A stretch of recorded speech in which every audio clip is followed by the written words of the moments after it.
Shalom saudara yang Tuhan Yesus Kristus kasihi, senang sekali saya boleh menjumpai saudara di channel ini, di mana hari ini kembali kita akan bersama-sama membaca dan merenungkan firman Tuhan yang kiranya dapat kembali memberkati kita sekalian.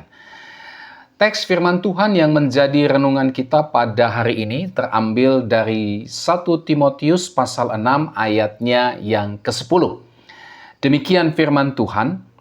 Karena akar segala kejahatan ialah cinta uang, sebab oleh memburu uanglah beberapa orang telah menyimpang dari iman dan menyiksa dirinya dengan berbagai-bagai duka. Saudara yang Tuhan Yesus Kristus kasihi, renungan firman Tuhan hari ini adalah cinta uang. Saudara, bagian firman Tuhan yang tadi kita sudah baca, ini merupakan sebuah nasihat yang diberikan oleh Rasul Paulus kepada Timotius yang adalah seorang gembala jemaat di Efesus. Nah, salah satu daripada nasihat Paulus kepada Timotius yang adalah seorang gembala yang masih muda yang melayani di jemaat di Efesus ini adalah soal cinta uang. Dari sekian banyak nasihat Rasul Paulus yang disampaikan kepada Timotius, Paulus menasehatkan kepada Timotius untuk mengajar jemaat di Efesus agar mereka jangan jatuh ke dalam dosa cinta uang. Atau dengan kata lain, Paulus memberikan nasihat kepada Timotius untuk mengembalakan jemaat yang digembalakannya tersebut dengan pengajaran firman Tuhan mengenai waspada terhadap dosa cinta uang. Nah, saudara, tentu saja ada alasan mengapa Rasul Paulus memberikan nasihat ini kepada Timotius. Sepertinya di tengah-tengah jemaat yang dilayani oleh Timotius ini, ada beberapa jemaat yang jatuh dalam dosa cinta uang ini. Misalnya di dalam pasalnya yang kedua, ayatnya yang ke-9, di situ Rasul Paulus berkata, demikian juga hendaknya perempuan, hendaklah ia berdandan dengan pantas, dengan sopan dan sederhana, rambutnya jangan berkepang-kepang, jangan memakai emas atau mutiara atau pakaian yang mahal-mahal.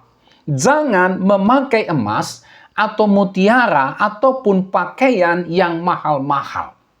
Ya, ada indikasi bahwa para perempuan-perempuan yang merupakan bagian dari jemaat di Efesus yang dilayani oleh Timotius ini jatuh dalam dosa cinta uang. Kemudian di dalam pasalnya yang ketiga ayat 3, Paulus berkata, bukan peminum, bukan pemarah, melainkan peramah, pendamai, bukan hamba uang. Memang konteksnya adalah bagaimana Paulus menasehati Timotius dalam memilih hamba-hamba Tuhan, dalam memilih penilik atau penatua yang melayani jemaat tersebut. Salah satu syaratnya adalah bukan hamba uang. Ya. Kemudian pasal 5 ayatnya yang ke-6, di situ Rasul Paulus berkata, tetapi seorang janda yang hidup mewah dan berlebih-lebihan, ia sudah mati selagi hidup. Ada seorang janda yang hidup mewah dan berlebih-lebihan. Ini mengindikasikan bahwa ada di antara jemaat itu yang jatuh dalam dosa cinta uang. Kemudian dalam 1 Timotius 6 ayat 9 sampai dengan ayat 10. Tetapi mereka yang ingin kaya terjatuh ke dalam pencobaan, ke dalam jerat dan ke dalam berbagai-bagai nafsu yang hampa dan yang mencelakakan, yang menenggelamkan manusia ke dalam keruntuhan dan kebinasaan. Karena akar segala kejahatan ialah cinta uang, sebab oleh memburu uanglah beberapa orang telah menyimpang dari iman dan menyiksa dirinya dengan berbagai-bagai duka. Ada mereka yang ingin kaya. Ada beberapa orang dari jemaat itu yang karena cinta uang, mereka pada akhirnya menyimpang dari iman dan menyiksa dirinya dengan berbagai-bagai macam duka. Nah, saudara yang Tuhan Yesus Kristus kasihi, di dalam nasihat Paulus kepada Timotius tentang cinta uang ini, kita dapat melihat beberapa kebenaran penting. Yang pertama, mari kita melihat dulu apa yang dimaksud dengan cinta uang. Arti cinta uang. Saudara, pertama-tama kita harus memahami bahwa uang adalah sebuah benda mati. Uang adalah salah satu alat tukar yang secara umum digunakan untuk transaksi jual beli. Nah, oleh sebab itu, saudara, uang pada dasarnya, pada hakikatnya bukanlah dosa. Memiliki uang bukanlah sebuah dosa. Ya, Alkitab mencatat Tuhan Yesus, dia menerima uang untuk mendukung pelayanannya bersama dengan murid-muridnya. Kita bisa temukan itu dalam Lukas 8 ayatnya yang ketiga. Di situ dicatat, Yohana istri Kusa, bendahara Herodes, Susana, dan banyak perempuan lain. Perempuan-perempuan ini melayani rombongan itu dengan kekayaan mereka. Terjemahan Alkitab versi mudah dibaca menerjemahkan Lukas 8 ayat 3 ini demikian, perempuan-perempuan itu mengurus Yesus dan rasul-rasulnya dengan uang mereka sendiri. Saudara lihat, Tuhan Yesus dan para murid menerima uang dari perempuan-perempuan yang mencintai Tuhan, yang mengasihi pekerjaan Tuhan melalui uang mereka. Untuk apa? Untuk mendukung pelayanan Tuhan Yesus dan murid-muridnya. Kemudian contoh yang lain, Rasul Paulus. Saudara, Rasul Paulus menerima uang persembahan dari jemaat di Filipi untuk memenuhi kebutuhannya di penjara melalui Epafroditus. Filipi 4 ayatnya yang ke-18. Ketika Rasul Paulus berada di penjara, jemaat Filipi mengumpulkan persembahan berupa uang, lalu kemudian mengutus Epafroditus untuk membawa uang persembahan ini agar digunakan oleh Rasul Paulus untuk memenuhi kebutuhannya selama dia di penjara. Lihat, Paulus menerima uang persembahan dari jemaat di Filipi. Contoh yang lain, saudara, para penatua dan pelayan Injil menerima uang dari jemaat sebagai upah dari pekerjaan mereka dalam memberitakan Injil. 1 Timotius 5 ayat 17 sampai dengan ayat yang ke-18. Para penatua yang memberitakan Injil, para pelayan Injil yang memberitakan Injil, yang mengajarkan firman Tuhan kepada jemaat-jemaat, mereka mendapatkan upahnya dari uang yang dipersembahkan jemaat kepada hamba-hamba Tuhan ini. Kenapa? Karena mereka hidup dari pelayanan Injil itu. Mereka hidup dari pemberitaan firman Tuhan itu. Jadi para hamba Tuhan, para penatua, para pelayan Injil menerima uang dari jemaat sebagai upah dari pekerjaan mereka dalam memberitakan firman Tuhan. Contoh yang lain, saudara, jemaat memberikan uang untuk mendukung pelayanan gereja. Misalnya di dalam Kisah Rasul pasal 4 ayat 32 sampai 37 dan juga 1 Korintus 16 ayat 1 dan ayatnya yang kedua. Jadi saudara, kita bisa melihat bagaimana uang ini dipakai di dalam pelayanan. Alkitab juga mencatat uang juga itu merupakan berkat Tuhan. Ya, Abraham, Ishak, Yakub, Daud, Salomo, bahkan Ayub dikaruniai Tuhan dengan uang yang sangat banyak, dengan kekayaan. Bangsa Israel diberkati Tuhan, salah satunya adalah dengan kekayaan atau dengan uang yang banyak. Jadi sangat jelas sekali bahwa uang itu bukanlah dosa pada dirinya sendiri. Memiliki uang bukanlah dosa. Tidak memiliki uang juga sebenarnya bukan dosa. Ya, ajaran teologi kemakmuran mengajarkan bahwa miskin, tidak punya harta, tidak punya uang dianggap sebagai dosa, dianggap sebagai tanda diberkati oleh Tuhan. Ini ajaran yang tidak sesuai dengan firman Tuhan. Orang yang punya uang bukan disebut sebagai orang berdosa. Punya uang bukan berarti dosa. Tidak punya uang bukan berarti juga berdosa atau tanda tidak diberkati oleh Tuhan. Lalu yang menjadi pertanyaan, apa sesungguhnya yang disebut dengan dosa dalam hubungannya dengan uang? Saudara, yang menjadi dosa adalah cinta uang. Tadi saya katakan, memiliki uang itu bukan dosa. Bahkan tidak memiliki uang juga bukan dosa. Yang menjadi dosa itu apa? Yang menjadi dosa itu adalah cinta uang. Uang dicintai sedemikian rupa, melebihi cinta kepada Tuhan. Ya. Apa itu cinta uang? Cinta uang adalah menjadikan uang sebagai tuan atau sebagai yang terutama karena dipercaya uang sebagai sumber kebahagiaan, sumber kedamaian, sumber ketentraman, rasa aman, sukacita, bahkan keselamatan. Atau dengan kata lain, uang dijadikan sebagai berhala. Apa yang dimaksud dengan cinta uang? Cinta uang adalah menjadikan uang itu sebagai tujuan hidup. Saya hidup untuk uang. Hidup saya untuk uang. Jadi uang adalah tujuan daripada hidupnya. Cinta uang adalah menjadikan uang sebagai ukuran nilai diri. Nilai diri kita itu diukur berdasarkan uang yang kita punya. Ya. Cinta uang, saudara, dianggap sebagai sebuah ukuran daripada kualitas diri kita, nilai diri kita, citra diri kita.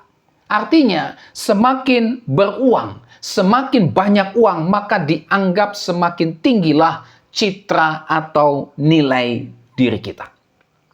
Cinta uang, apa itu? Cinta uang adalah menjadikan uang sebagai ukuran status sosial. Ya, seberapa uang yang kau punya, itu menentukan status sosialmu, statusmu di tengah-tengah kehidupan masyarakat. Saudara, tidak heran ada pengelompokan orang-orang yang beruang dan yang tidak beruang di dalam kehidupan sosial. Misalnya di dalam kerukunan, misalnya di dalam kumpulan-kumpulan suku atau marga atau kampung, atau di dalam kehidupan masyarakat, bahkan di dalam gereja sendiri. Ya, terjadi pengelompokan berdasarkan orang-orang yang beruang dan berdasarkan orang-orang yang tidak beruang. Orang-orang kaya, orang-orang yang beruang berkumpul dengan kelompoknya sendiri. Sementara orang yang tidak beruang atau orang miskin berkumpul dengan kelompoknya sendiri. Ya, terjadi apa? Terjadi pemisahan. Uang dianggap sebagai ukuran daripada status sosial. Saudara yang Tuhan Yesus Kristus kasihi, cinta uang yang dalam bahasa Yunaninya digunakan kata pilarguria. Ya, ini diartikan juga dengan ketamakan, keserakahan. Pilarguria, cinta uang, juga diartikan dengan ketamakan, keserakahan. Itu sebabnya orang yang cinta uang adalah orang yang tamak dan orang yang serakah. Orang yang cinta uang pasti pelit. Orang yang cinta uang pasti kikir. Kenapa? Ya karena dia tamak. Karena dia serakah. Selalu ingin beroleh banyak untuk dirinya sendiri. Dan tidak peduli dengan orang lain. Ya, dia bahkan memanfaatkan atau memanipulasi sesamanya untuk memperoleh keuntungan bagi dirinya sendiri. Demikian juga dalam hubungannya dengan Tuhan. Ya, orang yang cinta uang ini menjadikan Tuhan sebagai alat untuk memenuhi ketamakan dan keserakahannya. Ya, bisa saja memberikan persembahan kepada Tuhan, tetapi dengan sebuah tujuan, bukan lagi sebagai bentuk kasihnya kepada Tuhan, melainkan supaya Tuhan bisa membalas berlipat kali ganda, sehingga dengan demikian dia bisa memperoleh banyak keuntungan dari persembahan yang diberikan kepada Tuhan. Jadi saudara, inilah arti atau makna daripada cinta uang. Orang yang cinta uang adalah orang yang menjadikan uang sebagai Tuhannya. Orang yang cinta uang adalah orang yang menjadikan uang sebagai tujuan hidupnya, sebagai alat ukur untuk menilai dirinya, sebagai ukuran untuk mengangkat dan meninggikan status sosial, sebagai sumber kebahagiaannya, sumber kedamaiannya, sumber ketentraman, rasa aman, sukacita, bahkan keselamatannya. Orang yang cinta uang adalah orang yang tamak. Orang yang serakah, yang tidak peduli sama sekali dengan sesamanya, apalagi terhadap Tuhan. Nah, inilah saudara kebenaran pertama yang kita bisa lihat dari bagian firman Tuhan ini mengenai cinta uang, pilar Guria. Yang kedua, saudara, kita bisa melihat dari teks firman Tuhan ini tentang bahaya dan malapetaka dari cinta uang. Ya, di dalam firman Tuhan ini kita bisa melihat dengan jelas akan bahaya atau malapetaka dari cinta uang. Rasul Paulus memberikan peringatan yang sangat serius tentang bahaya atau malapetaka dari cinta uang. Cinta uang menghasilkan bahaya dan malapetaka. Seperti apa bahaya dan malapetaka dari cinta uang tersebut? Mari kita lihat. Pertama, saudara, cinta uang membawa orang kepada kejahatan. Karena akar segala kejahatan ialah cinta uang. Paulus memberikan sebuah peringatan yang serius kepada kita. Bahwa cinta uang itu adalah sesuatu yang sangat berbahaya. Kenapa? Karena cinta uang membawa saudara dan saya kepada kejahatan. Akar dari segala kejahatan ialah cinta uang. Saudara, istilah akar ini bisa dimaknai sebagai sumber, sebagai penyebab segala kejahatan. Akar, ya, penyebab, ya, sumber dari segala kejahatan. Lalu apa saja kejahatan yang merupakan buah daripada cinta uang itu? Kejahatan seperti apa? Banyak, saudara. Misalnya keserakahan, ketamakan. Ya, akar daripada kejahatan adalah cinta uang. Apa kejahatannya? Itulah keserakahan, ketamakan. Ya, akar dari segala keserakahan, ketamakan adalah cinta uang. Saudara, karena cinta uang, orang menjadi serakah atau tamak, sehingga dia pada akhirnya korupsi. Ya, karena serakah atau tamak, orang pada akhirnya menyalahkan kedudukan, menyalahgunakan kedudukan, jabatan, pangkat untuk korupsi. Karena serakah dan tamak, orang mengeksploitasi atau memanipulasi sesamanya, bahkan sesamanya yang sedang mengalami penderitaan sekalipun. Ya, misalnya korupsi dana bantuan untuk mereka yang sedang mengalami musibah dan penderitaan. Ada banyak contoh kasus bagaimana dana bantuan yang diperuntukkan bagi mereka yang sedang mengalami musibah, penderitaan, bencana, tetapi justru dana bantuan itu, saudara, diselewengkan, dikorupsi. Mengapa bisa terjadi? Karena serakah dan tamak, karena cinta uang. Ya, bahkan saudara, ada juga keserakahan dan ketamakan yang berjubah agama. Ya, para pemimpin agama yang rakus, yang tamak, yang serakah, mereka memelintir ayat-ayat kitab suci. Ya, memelintir ayat-ayat kitab suci yang bertujuannya untuk apa? Tujuannya adalah untuk memeras, merampok uang daripada umat, uang daripada jemaat.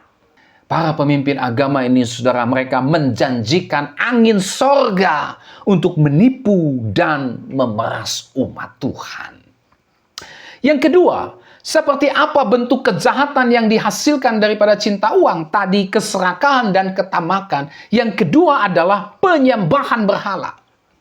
Saudara, orang yang cinta uang adalah penyembah berhala. Kenapa? Karena menjadikan uang sebagai Tuhan dalam hidupnya. Mamonlah yang menjadi Allah.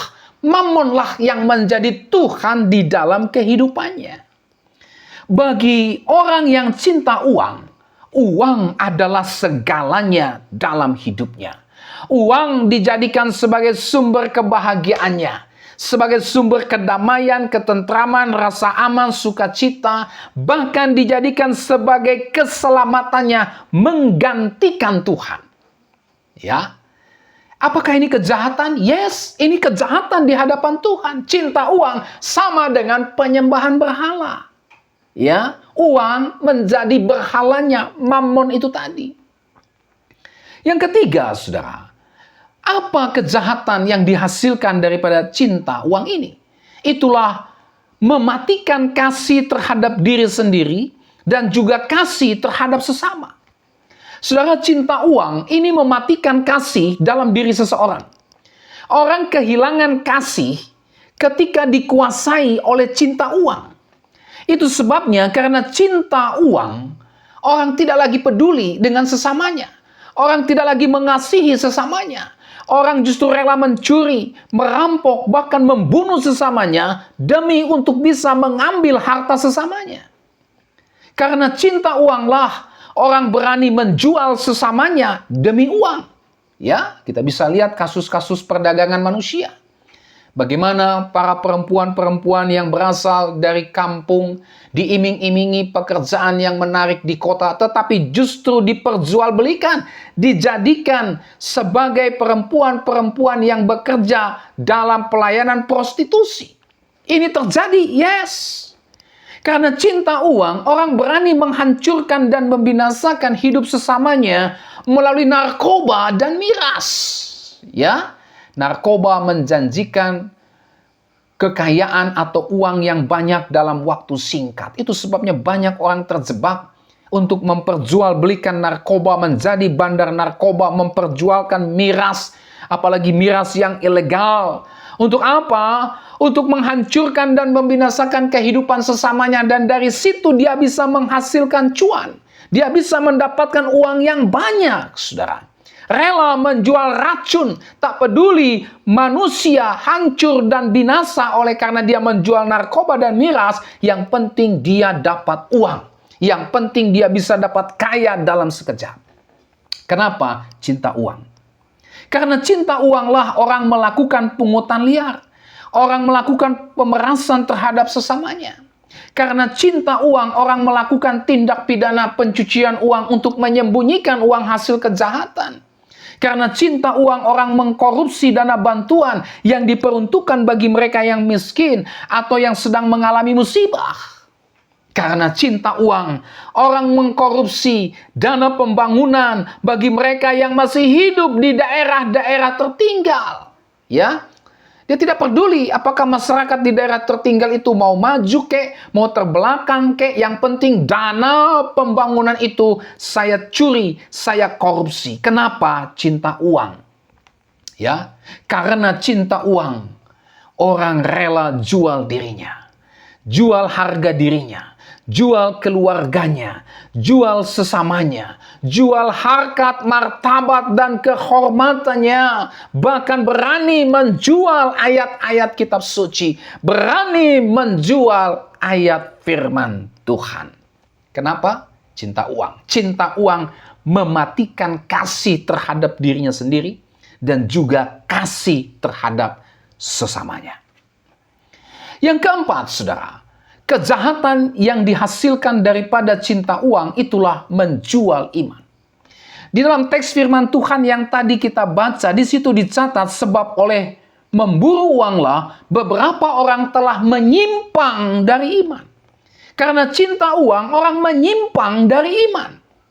Ya, orang yang cinta uang, dia tidak peduli dengan ibadah. Dia tidak peduli dengan persekutuan dengan Tuhan. Tidak peduli, saudara. Kenapa? Karena yang menjadi Tuhan dan Allahnya bukanlah Kristus, tetapi uang. Orang yang cinta uang tidak mau mengenal Tuhan. Tidak suka dia mengenal Tuhan. Bahkan orang yang cinta uang, dia rela meninggalkan imannya demi uang. Orang yang cinta uang rela menjual keyakinannya kepada Tuhan demi uang. Mengapa? Karena yang menjadi agamanya adalah uang. Yang menjadi kepercayaannya adalah uang. Yang menjadi Tuhannya adalah uang. Yang dijunjung, dipuji, disembah, dilayani, dan diimani olehnya adalah uang. Sehingga tidak heran orang yang cinta uang memang tidak peduli sama sekali dengan Tuhan. Tidak peduli dengan yang namanya ibadah. Bahkan menjual imannya kepada Tuhan. Karena cinta uanglah, maka Yudas Iskariot, dia menjual Tuhan Yesus dengan 30 keping perak.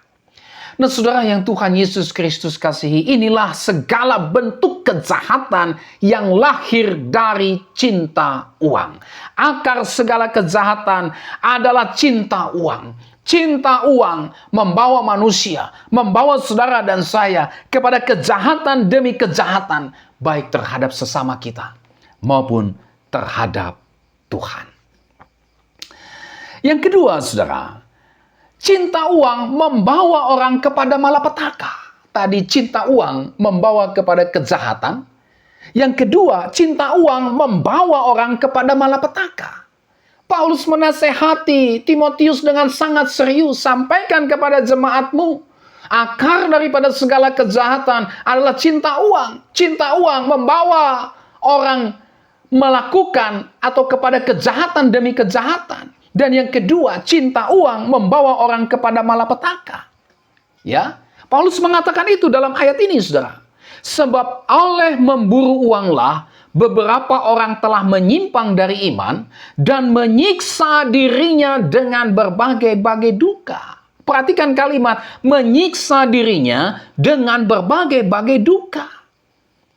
Saudara, cinta uang tidak hanya memimpin atau membawa manusia kepada kejahatan demi kejahatan, seperti tadi yang kita sudah lihat bersama, tetapi juga memimpin atau membawa manusia kepada malapetaka, kepada kehancuran dan kebinasaan. Ya, cinta uang tidak mendatangkan kesejahteraan. Cinta uang tidak mendatangkan kebahagiaan. Cinta uang tidak mendatangkan kedamaian dan keselamatan bagi jiwa, tetapi justru menyiksa, merusak, dan membinasakan jiwa. Cinta uang sesungguhnya menipu manusia dengan kesenangan, kesejahteraan, kebahagiaan, kedamaian, dan keselamatan yang semu. Yang semuanya itu menuntun atau berujung kepada malapetaka, kepada penderitaan, kepada kehancuran, dan kebinasaan jiwa manusia. Saudara, cinta uang adalah upaya bunuh diri. Karena dengan cinta uang, orang menyiksa dirinya dengan berbagai-bagai duka. Karena cinta uang, orang menyiksa dirinya dengan berbagai malapetaka, penderitaan, bahkan kehancuran dan kebinasaan. Bukankah ini sebuah tindakan bunuh diri? Kalau engkau cinta uang, maka engkau sedang menyiksa dirimu dengan berbagai-bagai macam duka. Menyiksa dirimu dengan malapetaka, penderitaan, serta kehancuran dan kebinasaan. Nah, saudara yang Tuhan Yesus Kristus kasihi, inilah bahaya atau malapetaka yang akan diterima oleh setiap orang yang cinta uang. Cinta uang tidak akan membawa manusia kepada kebaikan, tidak akan membawa manusia kepada kebahagiaan, dan tidak akan bisa membawa manusia kepada keselamatan, tetapi justru membawa manusia kepada kejahatan, penderitaan, dan berbagai macam malapetaka. Nah, saudara, inilah dua kebenaran yang kita bisa lihat dari bagian firman Tuhan ini ketika berbicara tentang cinta uang. Kita sudah melihat apa arti daripada cinta uang. Kita juga sudah melihat bahaya dan malapetaka akibat daripada cinta uang. Nah, ketika kita sudah mengetahui kebenaran firman Tuhan ini, maka apa yang harus kita perbuat? Pertama, mari kita bertobat dari dosa cinta uang. Adakah kita sudah jatuh ke dalam dosa cinta uang? Kenalilah apa yang menjadi ciri atau tanda-tanda dari cinta uang. Apa sesungguhnya gejala, apa sesungguhnya ciri atau tanda daripada cinta uang?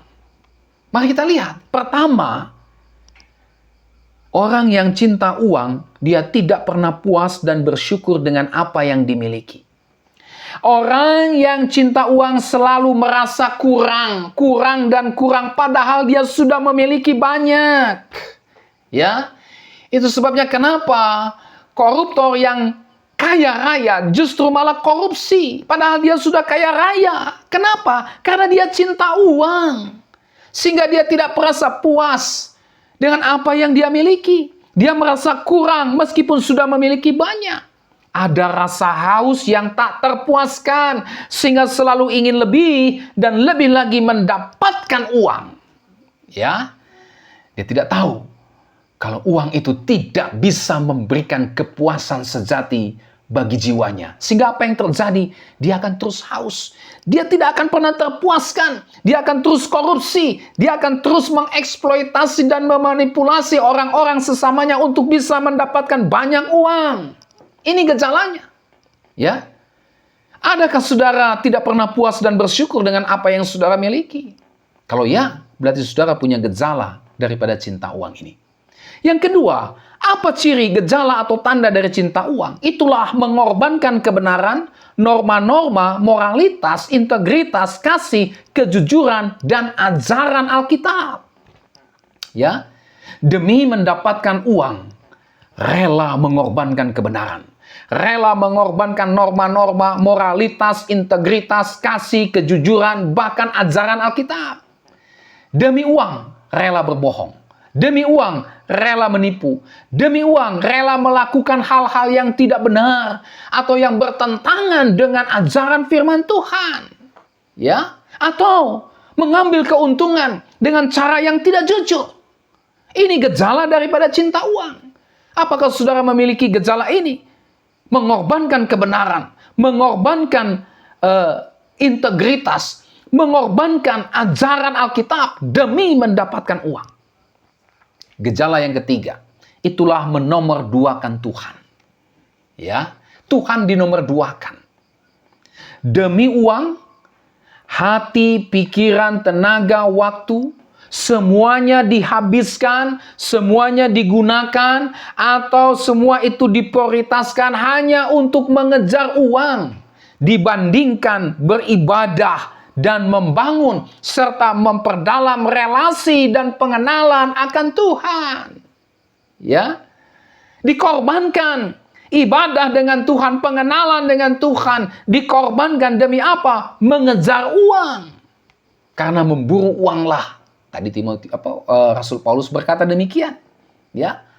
Hatinya, pikirannya, ya, tenaga, waktunya, semua habis digunakan, diprioritaskan hanya untuk mengejar yang namanya uang, dibandingkan beribadah atau memperdalam iman, relasi, dan pengenalannya akan Tuhan. Ini yang terjadi. Ya, karena cinta uang, kita pada akhirnya mengorbankan ibadah serta relasi dan pengenalan kita akan Tuhan demi uang. Karena cinta uang, kita tidak peduli lagi dengan Tuhan. Nggak peduli dengan Tuhan.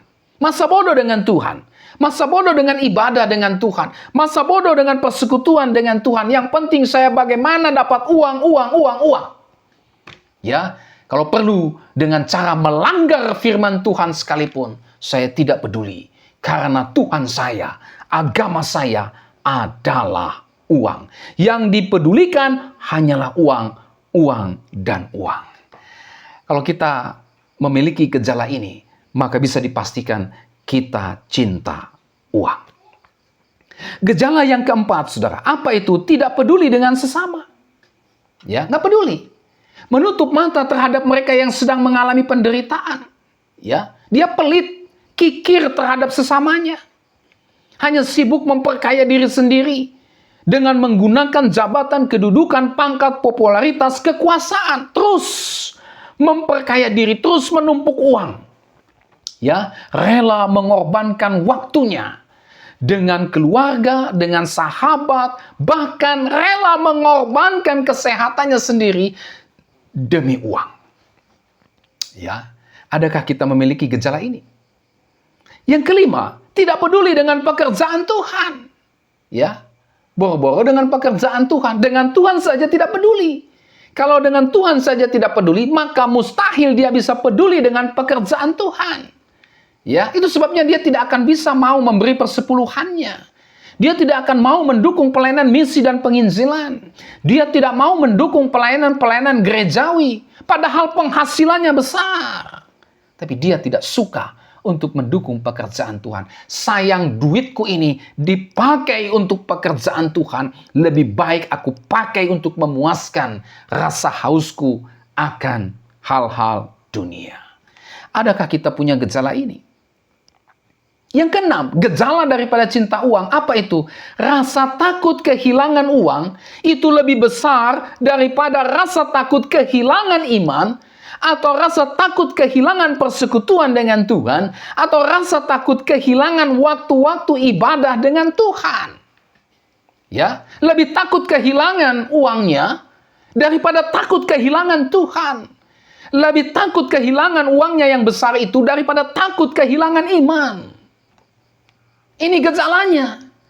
Gelisah kalau uangnya mulai hilang atau mulai berkurang. Gelisah, tapi tidak pernah gelisah kalau tidak ibadah kepada Tuhan. Tidak gelisah kalau tidak memperdalam persekutuannya dengan Tuhan. Tidak gelisah, tapi hanya gelisah ketika uangnya itu mulai hilang atau mulai terancam. Adakah kita memiliki gejala ini? Yang ketujuh, menganggap atau mempercayai bahwa uang adalah sumber utama kebahagiaan. Menganggap uang itu sebagai sumber keamanan, ketenangan, kedamaian, keselamatan, dan bukan lagi Tuhan. Saudara, ada orang beranggapan, dia berkata begini, memang uang tidak dibawa mati, tapi tidak ada uang seperti mau mati.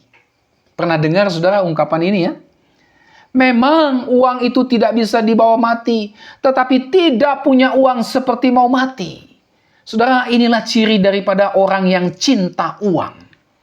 Ya, kalau orang merasa seperti mau mati tanpa uang dibandingkan tanpa Tuhan, maka itulah ciri dari cinta uang. Ya, dia merasa mau mati kalau tidak punya uang, tapi dia tidak merasa mau mati kalau tidak punya Tuhan. Itulah gejala daripada cinta uang. Adakah kita memiliki gejala ini? Kedelapan, gejala daripada cinta uang apa itu? Menganggap uang bisa mengangkat derajat, martabat, kehormatan, serta harga dirinya. Ya, sibuk cari uang, tak peduli harus mengorbankan kesehatannya, tak peduli harus mengorbankan waktu dengan keluarga, sesama, tak peduli harus mengorbankan persekutuan dan ibadahnya dengan Tuhan. Kenapa? Karena dia menganggap dengan banyak uang, maka bisa mengangkat derajatnya, maka bisa mengangkat martabatnya, maka bisa mengangkat kehormatan serta harga dirinya. Ya, saya cari uang habis-habisan. Ya, tak peduli harus mengorbankan kesehatan, waktu dengan keluarga, pelayanan, ibadah, persekutuan dengan Tuhan. Tak peduli. Kenapa? Kalau nanti saya bikin pesta supaya terangkat harkat, martabat daripada diriku ini. Kalau aku nanti buat pesta yang meriah, yang mahal, sehingga dengan demikian derajat, martabat, kehormatan, serta harga diriku dapat terangkat. Adakah kita memiliki gejala ini? Yang kesembilan, gejala daripada cinta uang adalah terlibat dengan praktek kuasa kegelapan hanya untuk bisa mendapatkan uang yang banyak. Ya, membuka persekutuan dengan iblis, membuka persekutuan dengan setan-setan untuk mendapatkan banyak uang, saudara. Tidak heran, dia pasti pergi ke dukun, bukan? Tidak heran, dia pasti akan pergi ke tempat-tempat keramat, pergi ke kuburan yang dianggap dipercaya bisa memberikan uang dan kekayaan. Ya, membuka hubungan relasi dengan iblis. Tuhan Yesus pernah dicobai akan hal ini dalam pencobaan yang ketiga. Iblis pernah berkata, semua kemegahan dunia ini, kekayaan dunia ini, kerajaan-kerajaan dunia ini akan kuberikan kepadamu kalau engkau sujud menyembah aku. Apa kata Yesus? Hanyalah kau iblis. Engkau harus menyembah Tuhan Allahmu. Inilah juga yang sedang ditawarkan setan kepada manusia saat ini, kepada mereka yang cinta uang. Ya, orang yang cinta uang, dia akan membuka komunikasi, relasi dengan setan-setan, dengan roh-roh jahat untuk bisa mendapatkan uang dan kekayaan. Ya. Yang kemudian yang ke-10, saudara, apa gejala daripada cinta uang? Itulah terlibat dengan judi. Apapun bentuknya, saudara, baik itu judi yang sifatnya secara fisik atau secara langsung, seperti misalnya sabung ayam, bermain kartu dan sebagainya, maupun juga secara online. Kita mendengar istilah judi online. Ya, terlibat judi. Kenapa? Karena ingin cepat mendapatkan uang dan kekayaan. Ya, kenapa bisa demikian? Ia cinta uang. Demi mendapatkan uang dan kekayaan secara instan dan cepat, maka dia mulai berjudi. Maka dia mulai judi online. Saudara, sudah banyak korban akibat judi online.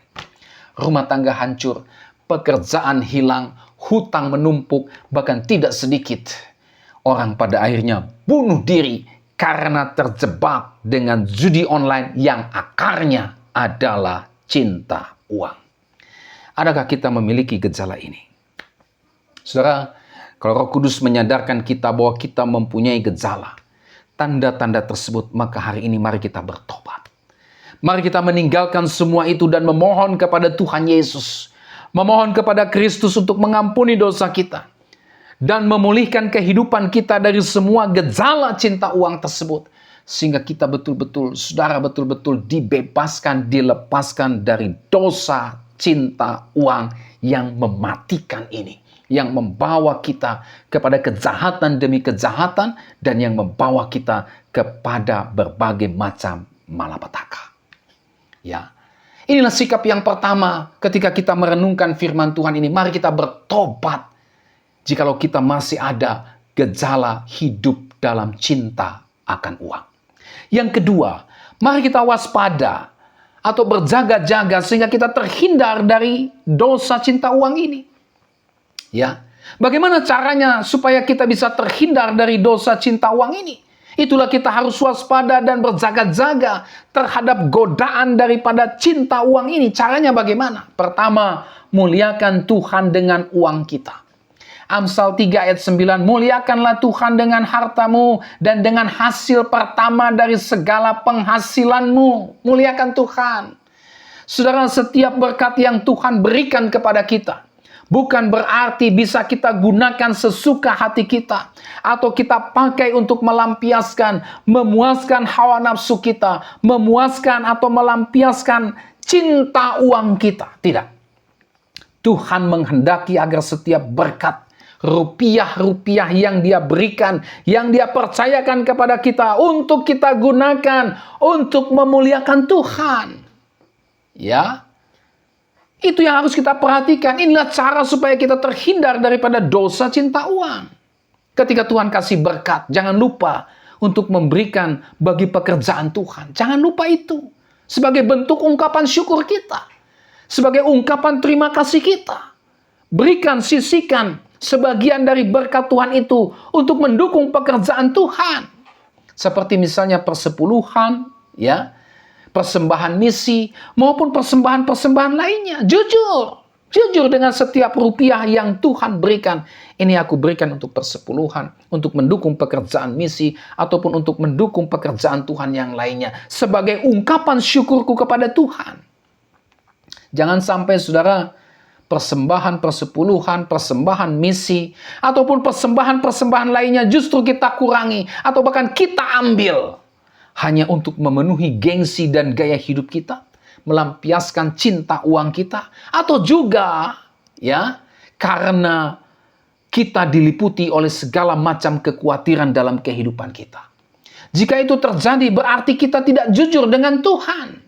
Ya, bagaimana Tuhan mau percayakan berkat yang lebih besar lagi kepada kita kalau kita tidak jujur dengan setiap berkat yang Tuhan berikan kepada kita saat ini? Bukankah firman Tuhan berkata, kalau kita setia dalam perkara kecil, maka Tuhan akan percayakan kepada kita perkara yang besar. Yang kedua, saudaraku, bagaimana caranya supaya kita bisa terhindar daripada dosa cinta uang? Itulah, mari kita percayakan hidup kita kepada pemeliharaan Tuhan. Beriman sepenuhnya kepada pemeliharaan Tuhan. Matius 6 ayat 33 berkata, tetapi carilah dahulu kerajaan Allah dan kebenarannya, maka semuanya itu akan ditambahkan kepadamu. Ibrani 13 ayat 5 berkata, janganlah kamu menjadi hamba uang dan cukupkanlah dirimu dengan apa yang ada padamu, karena Allah telah berfirman, aku sekali-kali tidak akan membiarkan engkau dan aku sekali-kali tidak akan meninggalkan engkau. Saudara, kalau kita percaya dan beriman akan pemeliharaan Tuhan, maka kita akan selalu mengutamakan Tuhan. Bukan lagi mengutamakan uang, atau harta kita, atau apapun yang kita miliki. Ya, Tuhan Yesus berkata, carilah dahulu kerajaan Allah dan kebenarannya. Maka semuanya itu, apa itu? Itulah kebutuhan-kebutuhan hidup kita setiap hari akan ditambahkan kepadamu. Saudara, kalau kita mengimani pemeliharaan Tuhan di dalam seluruh kehidupan kita, maka kita tidak akan mengorbankan waktu-waktu ibadah, waktu-waktu pelayanan kita demi mencari uang, demi memburu uang atau kekayaan atau apapun juga tidak.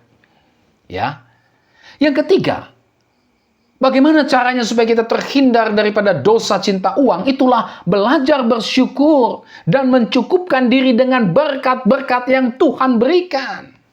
Lukas pasal 3 ayat 14 berkata, dan prajurit-prajurit bertanya juga kepadanya, dan kami, apakah yang harus kami perbuat? Jawab Yohanes kepada mereka, jangan merampas dan jangan memeras, dan cukupkanlah dirimu dengan gajimu. Cukupkan dirimu dengan gajimu. Jangan merampas, jangan memeras. Ibrani 13 ayat 5 tadi kita sudah baca. Ya, jangan menjadi hamba uang. Cukupkan dirimu dengan apa yang ada padamu. Karena Tuhan menjamin, aku sekali-kali tidak akan membiarkan engkau, dan aku sekali-kali tidak akan meninggalkan engkau. Saudara, jangan pernah kita membanding-bandingkan hidup kita dengan orang lain. Jangan. Jangan pernah kita iri hati, atau merasa tersaingi, atau merasa gengsi kalau orang lain memiliki sesuatu yang tidak kita miliki. Jangan.